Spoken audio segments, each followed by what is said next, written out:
पहले बाजार की बड़ी बातें। इस वक्त बाजार में वॉलेटाइल ट्रेंड्स जरूर देखने को मिल रहे हैं, लेकिन बाजार में उतार चढ़ाव के बीच अगर आप देखेंगे, निफ्टी ऊंचाई से करीब 100 अंक टूटता हुआ 24,450 के इर्द गिर्द इस वक्त ट्रेड करता हुआ। टू बी प्रिसाइज 24,476 के स्तर पर निफ्टी में कामकाज आप देख पाएंगे। 24,350 के हर्डल को पार करने के बाद अंडरटोन तो पॉजिटिव है, लेकिन यहां से बिकवाली हावी हो गया। मजबूती इस पर नजर रहेगी। 400 अंकों की मजबूती बैंक निफ्टी में, 53,100 के लेवल्स पर बैंक निफ्टी में 350 से 400 अंकों की मजबूती देखने को मिल रही है। सो क्लियरली निफ्टी से ज्यादा बैंक निफ्टी का परफॉर्मेंस जो है बेहतर इस वक्त तो नजर आ रहा है। सेक्टर स्पेसिफिक बाजार को अगर देखेंगे, रियल एस्टेट सेक्टर में रफ्तार है, जहां ओबरॉय रियल्टी और इसके अलावा भी रियल एस्टेट पैक से जुड़े तमाम शेयरों में अच्छी खासी मजबूती। हालांकि ओबरॉय रियल्टी में 4% तक का इजाफा देखने को मिल रहा है। ब्रोकरेज की बुलिश रिपोर्ट का भी असर ओबरॉय रियल्टी में देखने को मिल रहा है। इसके अलावा एनर्जी शेयरों पर दबाव है। आज के सत्र में आप देखेंगे अडानी ग्रीन में करीब 3% की गिरावट देखने को मिल रही है। इसके अलावा भी रिन्यूएबल एनर्जी स्पेस से जुड़े स्टॉक्स पर एक नजर होनी चाहिए, वहां पर किस तरह के सेंटिमेंट्स बनते हुए दिख रहे हैं, क्योंकि बिकवाली वहां पर इस वक्त हावी हो रही है। ऑटो शेयरों में भी दबाव है। बजाज ऑटो, टाटा मोटर्स के शेयरों में बिकवाली हम देख रहे हैं। वैसे ऑटो बिक्री के आंकड़ों की अगर बात करें, मिक्स बैग जरूर था, लेकिन उसके ठीक बाद जहां जहां ऑटो सेल्स डेटा पॉजिटिव थे, वहां पर अब भी पॉजिटिव मोमेंटम देखने को मिल रहा है, जैसे कि महिंद्रा एंड महिंद्रा के स्टॉक में। लेकिन बजाज ऑटो, टाटा मोटर्स जैसे शेयर्स हैं जहां पर आप देख पाएंगे बिकवाली जो है ये हावी होती हुई। यूबीएस की बिकवाली की एक रिपोर्ट है, इस रिपोर्ट का भी इंपैक्ट है जो कि इस वक्त ऑटो पैक पर क्लियरली नजर आ रहा है। लेकिन ये ओवरऑल मोमेंटम बाजार का देखने को मिल रहा है। बाजार में हम देख रहे हैं एचडीएफसी बैंक जैसे दिग्गज हैं जो कि इस वक्त मार्केट को संभालने का काम कर रहे हैं। ओवरऑल अंडरटोन भले ही बुलिश हो, लेकिन उतार चढ़ाव के बीच आज का सत्र ट्रेड करता हुआ। ब्रॉडर मार्केट्स में भी एक्शन है, लेकिन मिड डे मार्केट का एक्शन किस तरह का दिख रहा है, ये बताने के लिए हमारे साथ मेरे सहयोगी रविंदर अब जुड़ गए हैं। रविंदर, बताएं मिड डे मार्केट सेंटिमेंट्स किस तरह के दिख रहे हैं और कहां पर एक्शन इस वक्त देखने को मिल रहा है?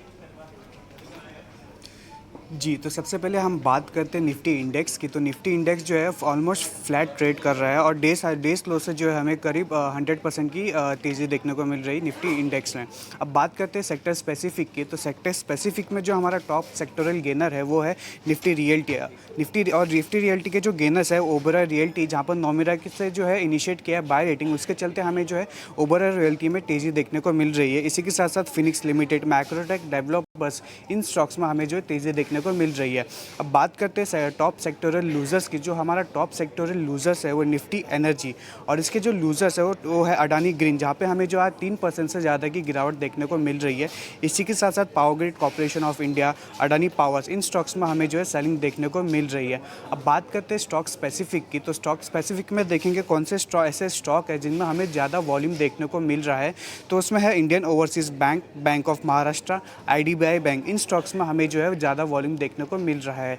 अब बात करते हैं ऑल टाइम हाई स्टॉक्स की। तो ऑल टाइम हाई स्टॉक्स में जो हमारा पहला शेयर है वो PV फिनटेक, जहाँ पर कंपनी ने जो है हेल्थ केयर सेगमेंट में एक होली ओन सब्सिडरी फॉर्मेशन किया है, जिसके चलते हमें जो है 4% से ज़्यादा की तेज़ी देखने को मिल रही है और स्टॉक जो है ऑल टाइम हाई पर ट्रेड कर रहा है। इसी के साथ साथ डिक्सन टेक्नोलॉजी, HDFC बैंक्स भी जो है अपने ऑल टाइम हाई पर ट्रेड कर रहे हैं। रविंदर, शुक्रिया ये सारी की सारी जानकारी और बाजार पर ये सारे एक्शन वाले शेयर्स हम तक पहुंचाने के लिए। लेकिन बात करते करते बाजार में इस वक्त एक रिकवरी अटेम्प्ट हो रही है। सेंसेक्स पर नजर डालें, निचले स्तरों से वहां पर अच्छी खासी रिकवरी। निफ्टी करीब 100 अंक रिकवर करता हुआ 24,366 के स्तर पर यहां पर हरे निशान के साथ कामकाज देखेंगे। 134 पॉइंट्स की अप मूव सेंसेक्स में नजर आ रहे हैं और बैंक निफ्टी पर भी एक नजर होनी चाहिए, क्योंकि बैंक्स एंड फाइनेंशियल्स में जिस तरह के मूव्स देखने को मिल रहे हैं आज के सत्र में, हैवी वेट्स या हैवी बड़ी दिग्गज बैंक ही नहीं, छोटी मझोली बैंक्स और पर्टिकुलरली मिड कैप स्पेस से जुड़ी हुई जो बैंक्स है वहां पर अच्छा खासा एक्शन है। इस वक्त एक वॉलेटाइल ट्रेंड देखने के बाद बैंक निफ्टी भी संभलता हुआ मिड कैप स्मॉल कैप में स्टॉक स्पेसिफिक मूव्स आपको ढेर सारे मिल जाएंगे। मैट्रिक ग्रुप्स के अब हमारे साथ धनंजय सिन्हा जुड़ गए हैं। धनंजय, गुड आफ्टरनून, स्वागत है आपका 18 आवर्स स्वदेश पर। स्विगी के मैनेजमेंट से अभी मैं बात कर रही थी, 3% की तेजी, इनफैक्ट नतीजों के बाद 7% की तेजी हम देख चुके हैं। Swiggy, Zomato, I am sure data structure क्योंकि ताज़ा लिस्टिंग है स्विगी के कम होंगे, लेकिन फिर भी इस पूरे स्पेस पर आपका एक टेक हम जानना चाहेंगे। जो मुझे लगता है कि जो ई कॉमर्स स्पेस है इसमें जो फ्यूचर काफी काफी ब्राइट है। देयर इज ये काफी सालों तक ये ग्रो कर सकता है and we are seeing that ये जो आपका because of automation and digitization they are able to draw a lot of efficiency. मतलब if you look at the kirana store का जो भी बिजनेसेस है, even at the consumer level, there is a lot of ये consolidation कर पा रहे हैं। तो they are able to deliver value.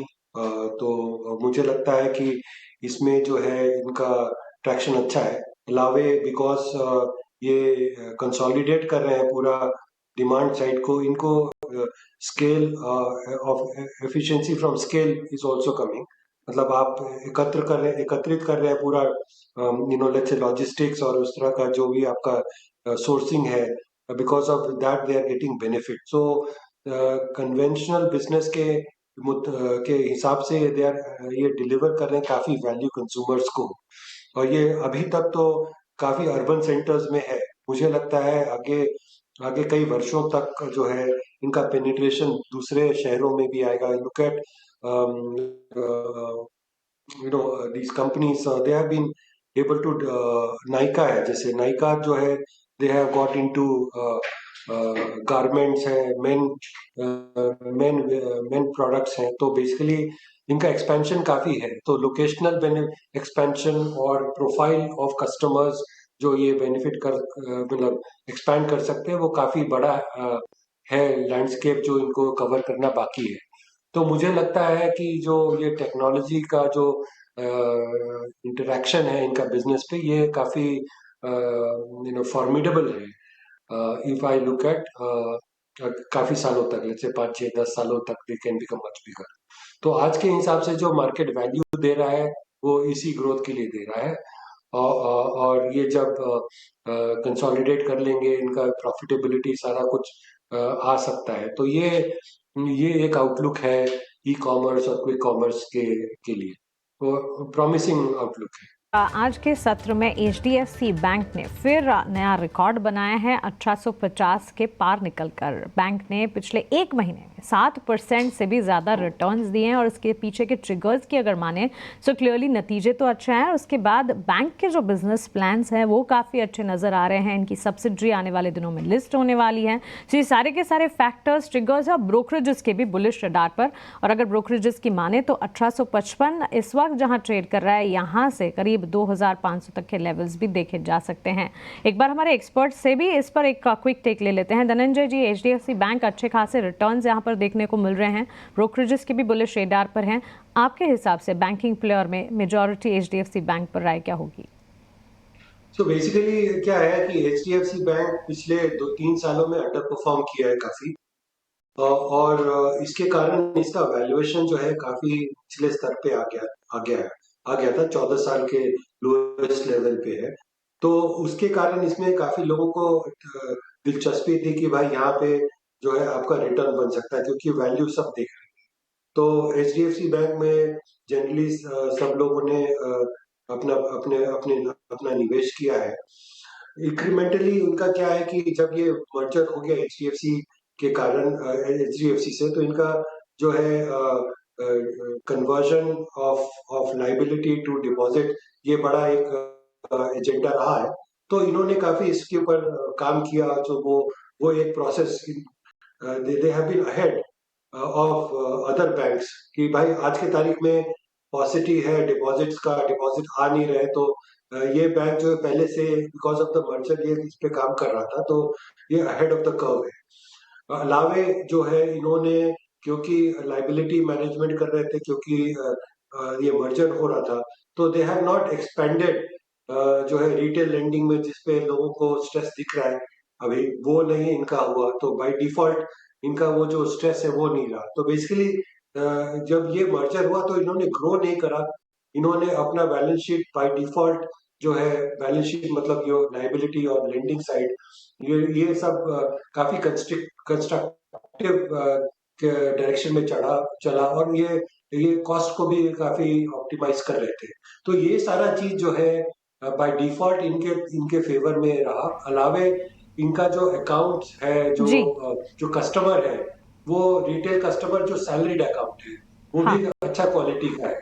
तो if you look eight valuation, the transformation in the balance sheet, और जो इनका क्वालिटी ऑफ अंडर राइटिंग है, और ये सारा चीज इनका जो है फेवर में रहा है। बिल्कुल। जबकि बाकी बैंक, माइक्रो फाइनेंस, एनपीएफसी, इसमें स्ट्रेस आया। तो ओवरऑल ये फेवरेबल माहौल में है, मतलब जी I would say ji general. Dhananjay जी, बिल्कुल, बिल्कुल। आपका शुक्रिया हमारे साथ जुड़ने के लिए, सवालों के जवाब देने के लिए, बाजार पर और स्टॉक स्पेसिफिक अपनी राय हमारे साथ शेयर करने के